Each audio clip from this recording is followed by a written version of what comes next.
So today we are going to discuss about force transmissibility numerical problem. पहले मैं problem read कर देता हूं, उसके बाद फिर अपन आगे सॉल्व करें. A single cylinder engine has an out of balance force of 500 Newton at an engine speed of 300 rpm. तो पहली लाइन से मुझे समझ में आया कि has an out of balance, जो बैलेंस में नहीं है, that is an unbalance force. और किस टाइप का अनबैलेंस फोर्स है? सिंगल सिलेंडर इंजन है, then it is reciprocating engine. तो रेसिप्रोकेटिंग अनबैलेंस मास कितना दिया है? 500 न्यूटन. ये मैंने यहां पर लिख दिया. तो that is unbalance force is there 500 newton, क्योंकि यूनिट क्या है? Newton. It is not an unbalance mass, it is unbalance force. F 300 rpm, तो n दैट इज स्पीड दे दिए 300 rpm. The complete mass of the engine is 200 kg. अब यहां पर total mass of the engine कितना दे दिया है? That is 200 kg.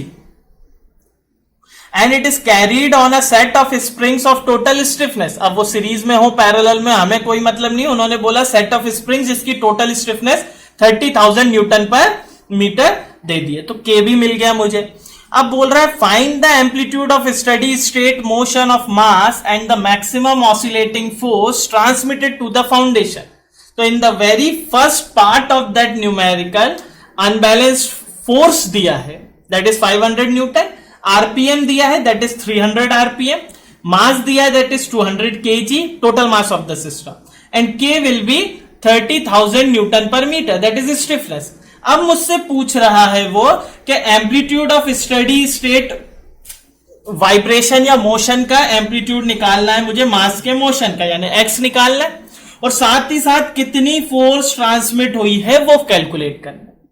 बट जब मैं इसके सेकंड पोर्शन पे गया तो मुझे पता चला कि इफ अ विस्कस डैम्पर, अभी तक क्या था? विस्कस डैम्पर नहीं लगा था. तो इनिशियली मुझे क्या करना है? इनिशियली मुझे बिना विस्कस डैम्पिंग यानी जीटा इक्वल्स टू 0 लेके प्रॉब्लम में एक्स फाइंड आउट करना है and F T find out करना है.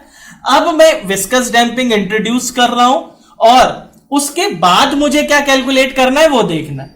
तो द डैम्पिंग फोर्स दिया हुआ है, that is 10 newton. Damping force is 10 newton and velocity is given, that is 0.01 metre per second. अब जब डैम्पर लॉन्च किया तो इसके बाद मुझे क्या निकालना? अगेन मुझे एम्पलीट्यूड ऑफ वाइब्रेशन निकालना है जब मेरे पास जीटा प्रेजेंट हो, ठीक है.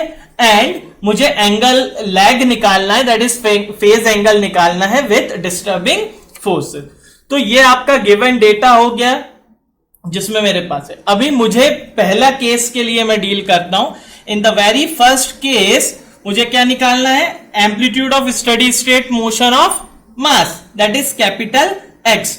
और क्योंकि रेसिप्रोकेटिंग अनबैलेंस है तो रेसिप्रोकेटिंग अनबैलेंस में एम्पलीट्यूड का फॉर्मूला होता है कैपिटल एम एक्स अपॉन में small M R C, that is equals to R square upon में under root 1 minus R square का whole square, 1 minus R square का whole square plus 2 zeta are का whole square. तो that is the formula for amplitude. अब मैं इसमें देख लेता हूं क्या क्या चीज मेरे पास अवेलेबल है. तो सबसे पहले मुझे चाहिए capital M. Capital M is there, that is 200 kg. Small M, there is no small M. R C, there is no R C. तो मेरे को M R C LHS side निकालना है. देन मुझे आर स्क्वायर निकालना है, that is R की value निकालनी है, जीटा की वैल्यू निकालनी है. क्योंकि पहले पार्ट में जीटा की वैल्यू 0 है, zeta equals to 0 in the very first case. तो formula will be capital M X upon में M R C will be equals to that 0. तो ये वाली टर्म क्या हो गई? 0 हो गई. और स्क्वायर से अंडर रूट कैंसिल हो गया तो क्या बचा? आर स्क्वायर अपॉन में 1 माइनस आर स्क्वायर. तो मुझे किस किस पैरामीटर्स की वैल्यू फाइंड आउट करनी है? मुझे एम की वैल्यू, स्मॉल एम की वैल्यू, मुझे आर सी की वैल्यू एंड मुझे आर की वैल्यू. तो चलो एक एक करके देखते हैं. पहले मैं फाइंड आउट करता हूं अपने एम की value, that is small M की वैल्यू. तो पहले स्मॉल एम की वैल्यू फाइंड आउट करने के लिए मुझे क्या करना पड़ेगा? मुझे ढूंढना पड़ेगा कहां से मैं स्मॉल m कैलकुलेट कर सकता हूं? तो मेरे पास अनबैलेंस फोर्स दिया हुआ है। अगर अनबैलेंस फोर्स दिया हुआ है तो रेसिप्रोकेटिंग अनबैलेंसिंग के केस में force will B MRC omega square. Now force की वैल्यू दी है मेरे पास 500 न्यूटन। फोर्स की वैल्यू कितनी दी है मेरे को? 500 न्यूटन। MRC दोनों की वैल्यू नहीं है, ओमेगा की वैल्यू मैं फाइंड आउट कर सकता हूं। Omega will be 2 pi n by 60. Here I have the value of n, that is 2 pi into 300 upon में 60. तो ओमेगा विल बी 10 पाई, 3.14 लेंगे तो 31.4 रेडियन पर सेकेंड। ओमेगा की वैल्यू मेरे को मिल गई है, तो यहां से मैं m इंटू RC की वैल्यू फाइंड आउट करता हूं। तो what is the value of that? F will be 500 newton, that is equals to MRC into 31.4 का स्क्वायर। तो यहां से मैं प्रोडक्ट ऑफ MRC निकाल दूं, क्योंकि मेरे को लेंथ भी नहीं दी है, स्ट्रोक की लेंथ भी नहीं दी है, तो मुझे ये प्रोडक्ट निकालना पड़ेगा। तो जब मैंने यहां पर देखा तो कितना आया?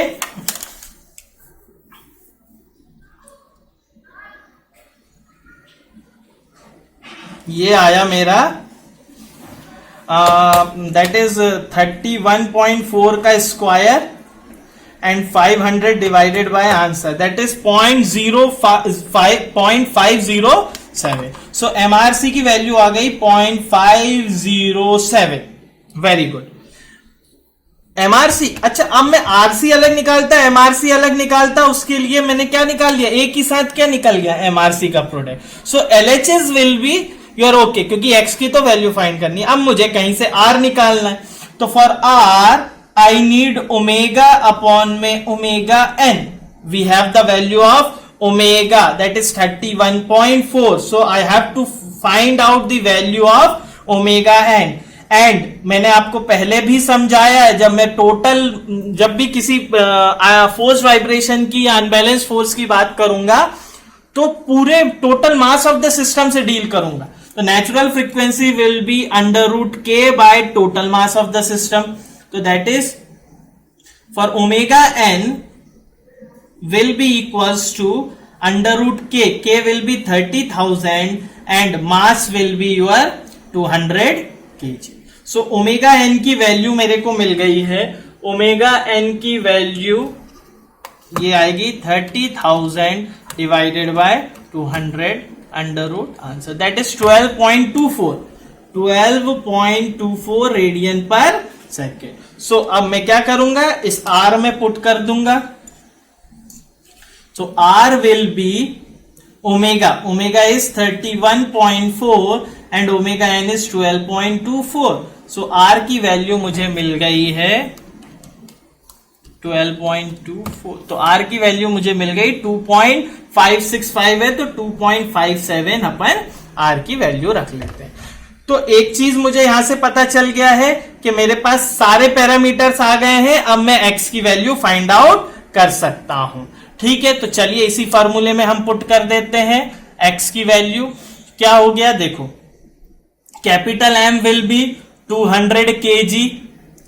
x तो मुझे फाइंड आउट करना है। MRC की वैल्यू है मेरे पास 0.507, that will be equals to r square, that is 2.57 का स्क्वायर अपॉन में 1 माइनस 2.57 का स्क्वायर। अब बेटा यहां थोड़ी सी बात समझने की है। थोड़ी बात क्या समझना है यहां पर मुझे? यहां पर देखो, अगर मैं 2 का स्क्वायर करूंगा, फॉर एग्जांपल इट इज 2, तो 2 का स्क्वायर किया तो कितना आया? 4। 1 माइनस 4, ये तो नेगेटिव आ गया। तो इसके लिए क्या करना पड़ेगा?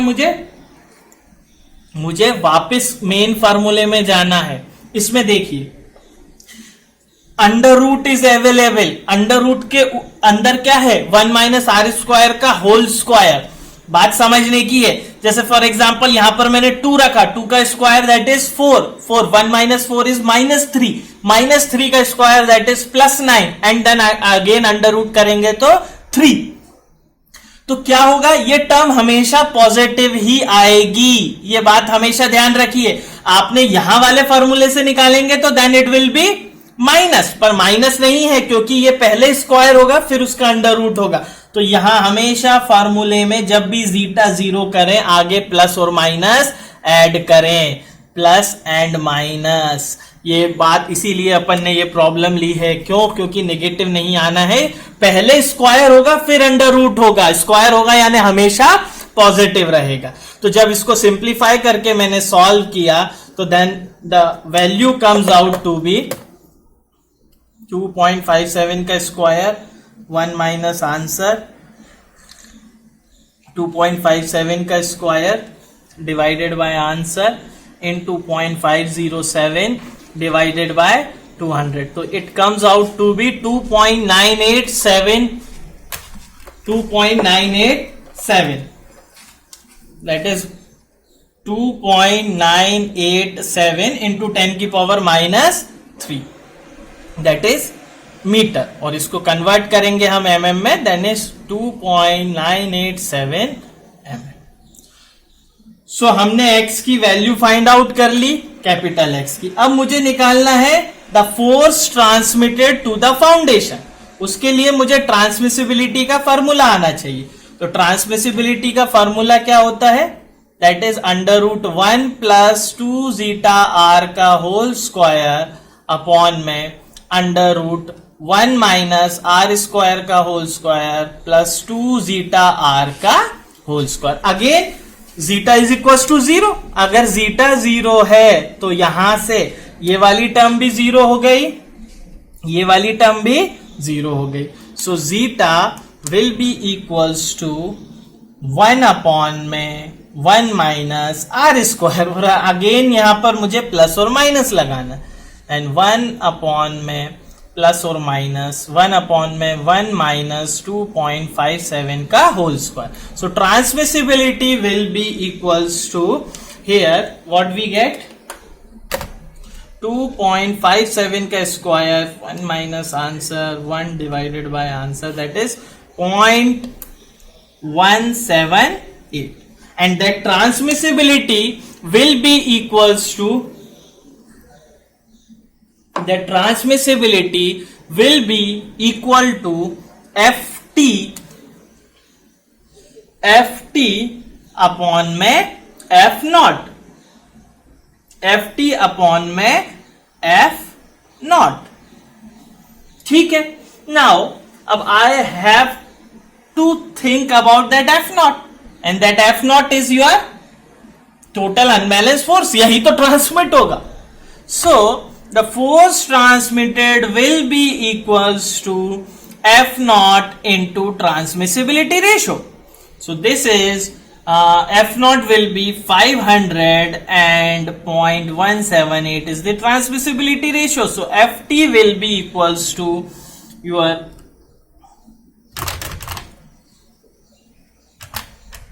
89.2 Newton. So that is the maximum force transmitted to the foundation. So in that particular problem, we deal with when zeta equals to 0, we deal with that x and ft. And in the second problem, we are going to introduce our viscous damping.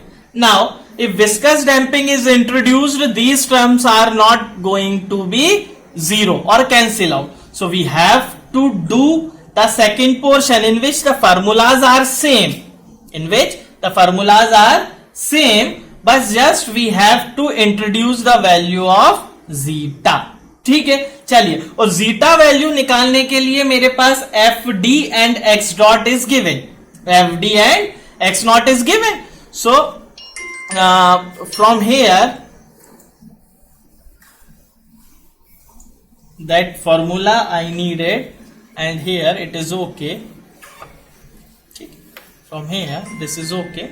So from here I need that x. Same formula is there. The same formula is there. Again I will write that.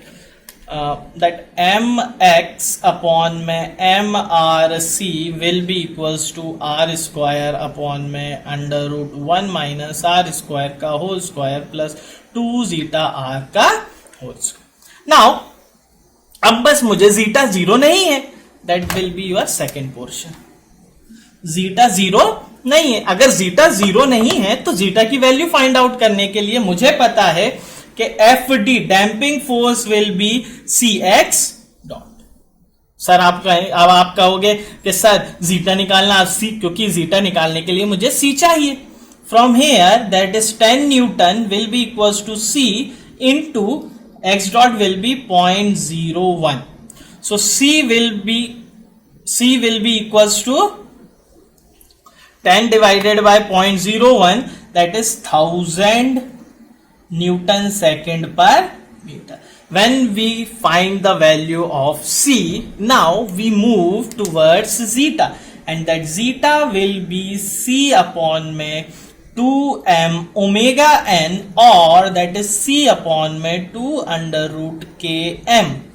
ठीक है, इस फॉर्मूले से लगाते हैं. zeta will be C is 1000 upon में 2 under root k will be 30,000 into m will be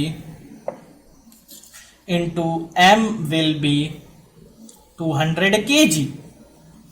So from here zeta की value आ गई 30,000 into 200 under root of answer into 2,000 divided by answer, that is 0.204 is the value of zeta. Now if we get the value of zeta, हम चले जाते हैं अपने उसमें, that is capital M. Capital M की value है 200 kg into x upon में MRC की वैल्यू मैंने कंबाइंडली निकाली थी. ये आई थी अपनी 0.507. ठीक है, that is equal to R की वैल्यू मेरी थी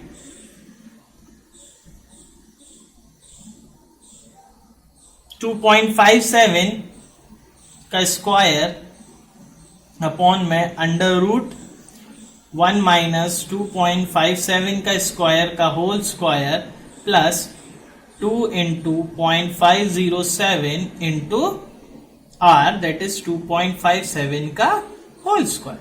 जब इसको सिंप्लीफाई करूंगा और x की वैल्यू फाइंड आउट करूंगा तो x will be equals to square 1 minus answer का whole square plus this term 2 into 0.507 into 2.57 का स्क्वायर अंडर रूट आंसर 2.57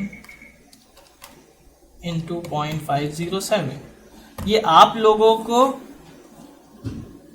एक बार में नहीं करना, ये आपको स्टेप शो करनी है. मैंने एक साथ कर दिया, दैट इज 2.708 इंटू 10 की power -3 metre and x will be 2.708 mm. ठीक है, तो ये 2.9. कभी कभी क्या होता है कि थोड़ा सा पॉइंट के बाद जैसे 2.57 लिया है, आप शायद पॉइंट के 3 डिजिट बाद जाएं तो थोड़ा सा वेरिएशन आ सकता है. ठीक है, चलिए. और and the last one will be 10 and the formula for 10 will be given by 2 zeta r 1 minus r square. So 2 into zeta will be your 0.204 into 2.57, that will be your numerator. 1 minus 2.57 का whole square. सो 10 phi की value आ गई मेरी,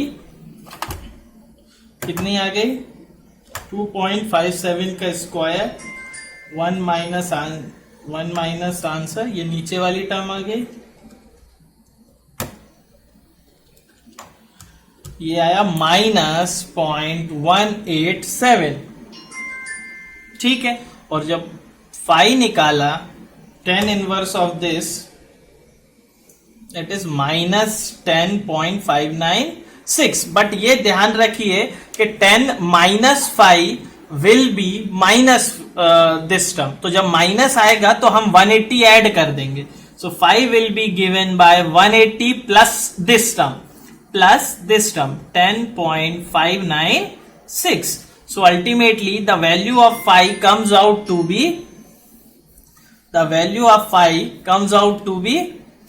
इसको यहां लिख देते हैं, so phi will be 180 minus 10.596.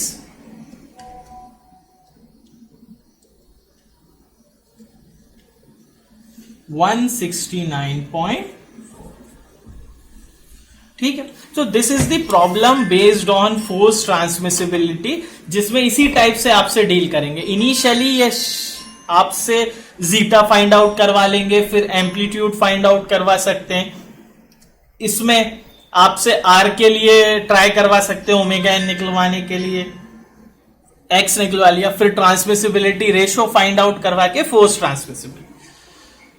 So this is all about the basic idea of force transmissibility problem. Thank you.